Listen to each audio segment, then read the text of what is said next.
Hi, devious recap here. Today I am going to explain a film called The Fierce People. Take off your clothes.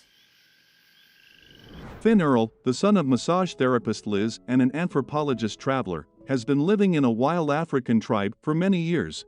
The guy dreams of moving away from his mother, who has big problems with strong drinks and illegal stuff, and finally he receives an invitation from his father. All Finn's thoughts are occupied by the upcoming trip. He watches films about the tribe and packs his things, and all that remains for him is to make permission from his mother in the passport office. But Liz once again changes her son's plans, turning the whole house over in search of the next dose. She falls under a bookcase, and in order to quickly stir up his parent, Finn decides to buy her the right drug himself.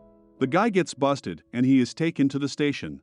Liz manages to quickly get her son out, but his trip to Africa is already ruined, because, firstly, he did not have time to go to the passport office, and secondly, he can no longer leave America alone. Realizing her guilt, Liz decides to correct the situation. A woman turns to her past client, wealthy old man Osborne, for help, who gladly agrees to organize a cool vacation for the masseuse and her son. Detective Gates, who works for Osborne, brings Liz and Finn to the millionaire's residence where they are given their own house and car. The main condition for living is that a woman must quit drinking and regularly attend a meeting of anonymous addicts. Finn decides to look around the area, and the first person he meets is a kid with disabilities, Whitney, who draws beautiful but strange pictures on the pavement. Liz first goes to the Osborne's house to begin her duties as a masseuse. The millionaire greets his old girlfriend very warmly, informing the servant that he has been waiting for this woman for a very long time. From the window of the house, the local maid, Jilly, waves to Finn. The girl invites the guy to smoke, after which she offers him some more fun, but the guy's interesting occupation is interrupted by the sound of an approaching car. Osborne, whom Finn sees for the first time, leaves directly on the field, where his magnificent horse is grazing. Liz and her son go shopping in the city, where they are approached by an intelligent man, Dr. Leffler. The woman confesses to her son that she met him in the club of anonymous addicts and would not mind trying to build a relationship with the doctor. Finn does not really understand the logic of his mother, suspecting that she is connected with Osborne not only by friendship. Returning home, Finn sees Osborne's daughter standing under the window of one of the houses and trying to call Bryce, his son, who hid from her in the attic with his exotic girlfriend. Finn covers young people, thanks to which he meets Bryce, who is very friendly towards the guest of their residence. While walking through the woods, Finn falls into a trap set up to catch poachers. Maya, another granddaughter of the rich man, comes to the aid of the guy, and she also takes Finn to the hospital where he is being treated. After Finn's leg returns to normal, the girl takes him to one of the rooms where her father has been in a coma for a long time. Right on the parents' bed, Maya invites Finn to kiss. After the first kiss, Maya is sure that now she and Finn are dating, and in the evening she and her brother come to a friend's house. Together with Jilly, the company is going to watch a film about Africa and a wild tribe, which makes a strong impression on young people. Finn, along with his mother, receives an invitation to Maya's birthday, which will be celebrated in the courtyard of the main house, and at which all the richest people will gather. The guy takes this party as an opportunity to watch wild people in the modern world.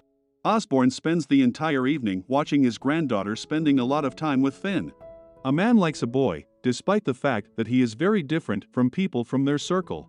When Finn and Maya go to outskirts of the forest after the party, they are quickly found by Detective Gates, who informs the guy that the millionaire invites him to dinner tomorrow. Arriving at Osborne's house, the guy speaks rather sharply about his relationship with his mother. But having thrown off his trousers, the old man shows him that, despite all his desire, he could not do anything with Liz since the recent operation deprived him of such an opportunity. At dinner, the guy is interested in why then the millionaire does so much for them, and Osborne talks about his acquaintance with Liz. When the doctors deprived him of his male power, he planned to end his life, but the masseuse nurse saved him. While playing golf, Liz shares with her old friend that Dr. Leffler is looking after her and has invited her to lunch.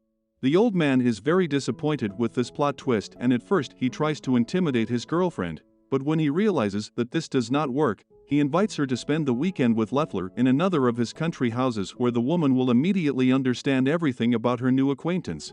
Bryce spends a lot of time with Finn and tries to support him in everything. Even Maya is surprised that her brother is finally treating someone well without using his stupid jokes and pranks. Maya invites a friend to the tiny island at the residence where she has her own gazebo. The couple plans to spend the night together, but someone interrupts them by stealing all the young people's clothes and breaking the glass. All they manage to do is paint each other with bright colors, like in one of the films about a wild tribe. Osborne hires Finn to work in his house. He shows the guy his old books and spends a lot of time with him. Finn's task is to sort out old photographs of a millionaire, and he does this job with pleasure. Life in the residence is in full swing, and Osborne announces another competition on hot balloons, but this time, instead of Bryce, he takes Finn with him. It seems that the grandson calmly took it, but his glance at the sky says the opposite. Maya whispers to Finn that he will have an amazing night as a prize for his victory, and after waiting for darkness, the guy runs to the boat in anticipation to get to the gazebo as soon as possible. But on the way, someone from the darkness attacks him, and pulling a bag over his head, first inflicts several blows on him and then does stuff with him. In the morning, Liz can't wake up her son, and when she goes up to his room, the woman realizes that something is wrong. Throwing off the blanket from the guy, she sees a lot of traces on him, by which she understands what happened to him. Liz does not let Osborne or the detective into the house, having promised her son not to tell anyone about his humiliation. She offers the guy to go home, but he decides to stay and find the one who did this to him. Bryce and Maya come to Finn, and the millionaire's grandson supports his friend. To make him more resistant against any threat, he gives Finn a gun.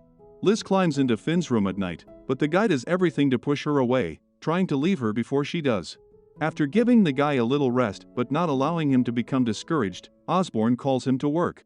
The old man takes a candid photo of his mother with a man from the safe and tells a family story about how this picture made them millionaires. Osborne hints to the guy that any humiliation can be used to your advantage. Returning home, Finn finds Jilly in tears. When cleaning, the maid cannot calm down, and she decides to share her problem with her friend Dwayne, another rich resident of the residence, made her a child, naturally not going to be responsible for this. Embracing the girl, Finn decides to tell her his terrible secret in response. To console each other, the couple goes up to Finn's bedroom and takes off their clothes. They are about to be in bed, but at this time, Maya's voice is heard from the first floor. Having caught a friend with a maid, Maya simply leaves, not wanting to see him again. Liz comes home from work and sees Whitney showing what happened to Finn in the yard. The woman catches up with the eccentric guy and asks him who did it that night. It turns out that the villain with strange tendencies was Bryce, who no one would have thought of. After reporting everything to Osborne, Liz does not find understanding. The old man asks the woman not to talk about what his grandson did. Then Liz decides not to tell her son about what she has learned. Bryce comes to his grandfather's bedroom, but he tells the guy that he knows about his behavior and wants not to deal with him anymore. Bryce's objections that he so wanted to regain the attention of the old man do not work, and having lost his temper, the guy grabs the pillow. A minute later, he is already screaming to the whole house that he found his grandfather in bed unconscious. After the funeral ceremony, Bryce gives Finn a lighter, hinting that he did a terrible thing with a friend. Young people go into the forest to sort things out, and a fight breaks out between them. Liz manages to arrive before her son finally finishes off the offender. Maya arrives at a friend's house when he and her mother are already packing all their things into the car. The girl apologizes for not realizing that something terrible happened to her friend, and for the fact that her brother is to blame for everything. Young people say goodbye, promising to write to each other, but Finn understands that this is where his beautiful story ends, and this is for the best. The shame that he experienced will remain here forever. That's all for today. Subscribe and like it if you want more videos like this one.